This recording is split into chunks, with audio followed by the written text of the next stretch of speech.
Right, super quick video. I kind of just wanted to talk about some of the stuff I've been learning about harvesting and preparing bamboo for use, because there's a few little nuances, oh, almost slipped there. There's a few little nuances that I honestly didn't realize before getting into this. Here's some of the stuff that we cut down last week. Obviously, this one's still kind of stuck in the tree, but then we have a few poles over here that we're probably going to try and bring up within the next few days. The main things that we want to do with it is to, number one, build another rain shelter for some of the plants, and number two, kind of just jump straight into making bits of furniture. But the thing about that is you really have to choose wisely. Like, the different stages in the bamboo life cycle are going to have different uses. For example, the younger, more green bamboo tends to be a lot softer, which is exactly why we're trying to use that for making crushed bamboo mats, which have a ton of different uses. This is kind of some of the stuff that's on the opposite side of the spectrum. At that stage, the bamboo is already quite old, so we really only use that kind of stuff when it comes to burning it for biochar. The stuff that's just slightly older, though, is what we're thinking to use for the rain shelter. It's got this kind of dusty sort of look to it, and it's in that sweet spot where it's like, it's stronger and less likely to crack under pressure, partly because it's lost most of its water, but it's not so old that it's going to start just deteriorating. Also, I think I'm going to move, because I really don't think I should be standing under all this mess. Anyways, the thing that I think is going to be the most difficult is curing the bamboo. If you want anything that you make from this stuff to actually last long, then you have to cure it using a solution of water mixed with borax or boric acid. Or both in some situations, I think. I think you can get this stuff from like farm supply stores or places like that.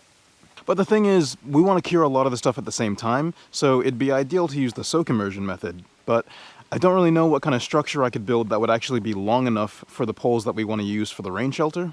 Maybe I could dig a pit and then line it with some kind of tarp or plastic. What do you guys think?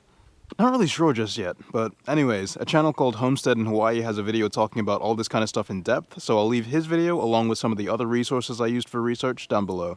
So far, the idea that I've got for the shorter pieces that we're going to cut is to soak them in steel drums, and ideally it'll be a hot soak immersion, because that's meant to speed up the process. So essentially, I guess I'd be just building like a pit fire and then putting the steel drum on top of that. I've still got to figure out the time length and temperature though, because I've heard things all the way from like 30 minutes to 24 hours. I'm really hoping that a shorter time length with maybe just some higher heat could work, because I don't know if I can reliably keep a fire going for 24 hours, and I mean, I don't exactly have big industry equipment. Fire is basically all I've got. I can hear the rain coming to ruin this video. Now, when it comes to cutting this stuff down, it can be a serious pain, and it can also be kind of dangerous. I'm hoping that this mango tree is enough to shield me from the rain, but it's not looking good. It's not looking good.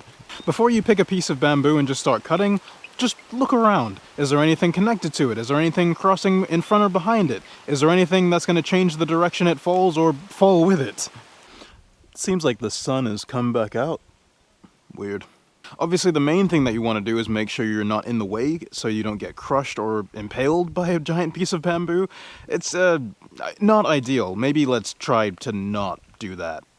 When it comes to the tools that we've been using to cut the bamboo down, we've kept it pretty basic, to be honest. Standard cutlass or machete, which is something that you should be bringing down into these deep forested areas anyways, and this electric pruning saw that we have is actually a lot more affordable than I initially thought. It also makes things a lot easier when it comes to just cutting the stuff straight in half, but both tools will have different advantages in different situations. I mean, I guess technically you could use a full-size chainsaw, but I feel like that might be a little bit overkill. I mean, to be fair, we did have to do that once, but that was more because we were clearing a bit of land out. But yeah, I don't know. You'll probably actually see a bit of that in one of the next videos.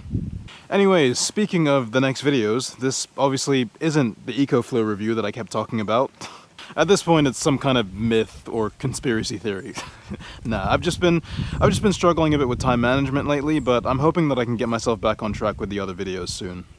If everything works out, then we should have some really exciting projects on the way soon, so go ahead and hit the subscribe button and the bell icon so you guys can stay notified, and I'll catch you guys in the next one.